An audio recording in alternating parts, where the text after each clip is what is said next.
Thank you for having me in this and giving me this opportunity to present to you today. I'm delighted and sorry I can't be there in person due to some other commitments, medical commitments that I have. And when I start looking at this, I think the goal here is to how do we build 140,000 new housing units over the coming 7 years? It's about 20,000 units a year. That's historically what we had built before 2007, between 1994 and 2007. But that 20,000 comes in two forms. One, single family, about 14,000, and then about the other 6,000 being a multifamily. A couple of things to start thinking about as we look at this. I trust you've had the opportunity to look at some of the slideshow by Josh Human, and he talks about what they're doing in Washington County with next generation housing. And he's really talking about how do we make housing more affordable for the median household income, which is $85,500 in Washington County.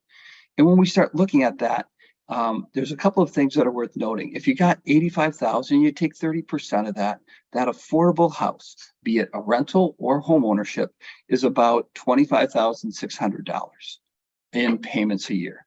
You subtract out some for insurance and such, and you're down to about $24,000 in payments. And we start looking at that can afford, the individual can afford almost $300,000 in house. Now, a couple of noteworthy things as well. In Washington County, the average household size is 2.43 people. So let's start with that as a context to the following questions. First off, single family, and then some multifamily thoughts on the financing. So Josh does a great job in talking about what municipalities require that add to costs, such as curb and gutter, lot size, house size, and other things that elevate the cost of a house from a regulatory perspective. I would like to also add to that the idea of the time cost to developers. And that time cost is huge. The time cost of getting the approvals, of working with the community, among other things. If you can reduce that time cost, that risk to the developers, they're much more likely to come in. How do we do that?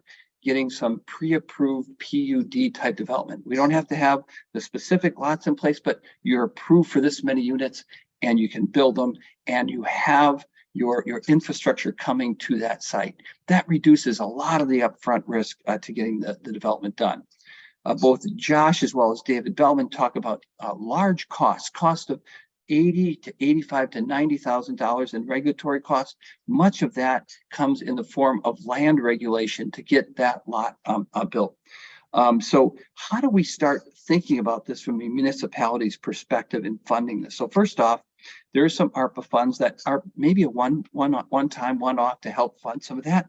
But one other way to look at this is funds from the Board of Commissioners for Public Lands. You can go out and borrow that money. It's a 2-page application process. I sit on their board as an ex officio member. It's a 2-page application process for a municipality to come in and get some borrow some money from the Board of Commissioners to start this development process. I suggest that because after the Great Recession, developers can't get money from banks easily. After the Great Recession, we had significant increase in regulatory costs to banks, as well as other requirements that make it such that banks don't lend on land like they did in the past, and that's not coming back. And so we had to find different sources of that. Let's go to the Board of Commissioners to get that lending done directly to the municipality, and then the municipality can help the developer get through that process. What I'm really looking at here is a municipality partnering with a developer to A, reduce the time to development, and B, provide some of the capital to get that done. I think that's critically important to that process. A second piece here is really the idea about building apartments. We said about 2/3 of home ownership is single family, and about 1/3 in the nation is apartments. And I would ask you in all your communities to think about building apartments. And I know apartments could be a 4-letter word to many of you, but go into your community and go and look at, go and visit, go take a look at one of the 2-bedroom apartments that have been built recently by one of the developers. Many of these are luxury apartments that will pull households out of their existing housing and allow them to age in place. Let me explain that. So when you start looking at housing, multifamily housing in the past, it was that transition period between when you graduated from high school and college and when you finally bought a home. Well, what we now have is, as we start to think about aging in place, now you're 55 or 60, you don't want to have the hassles of owning that home anymore. It's not you only have one or two people in your household. Like I say, 85% of new housing demand is only 1 to 2 person households in the nation right now. Why do we need a large house to maintain for that 1 to 2 person household? Why not provide quality luxury apartment housing to allow people to age in place? It allows someone not unlike myself to not only stay in the community, but I also then can be part of that community and continue to go to the grocery store, the church, the bar, whatever I like about the community. So I think it's really important that we provide some of that type of housing in the marketplace. So, and I'm going to use Beaumont Place in Whitefish Bay as an example. Barry Mandel built 83 units in Beaumont Place. It's right behind Silver Spring Drive, right by the Sendix.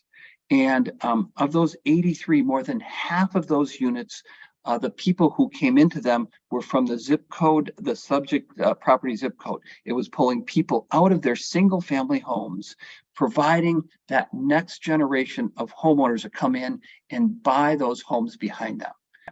The second piece of this was the idea of aging in place. The average age of those renting those units in Beaumont Place was 61 years when they started leasing originally. That's a really important thing. So for us to think about the development of housing, I think we have to break it into two pieces. One, single family, where we've got to reduce those costs up front, not only the specific hard costs, but the cost of getting approvals for land. That's what we need in this state. We're not providing enough platted lots. Let's make that easier. The municipality has to partner in that and has to reduce that risk. And then from there, we also need to continue to build multifamily lots in our communities. Again, thank you for the opportunity to chat with you today. I'm sorry I couldn't be with you.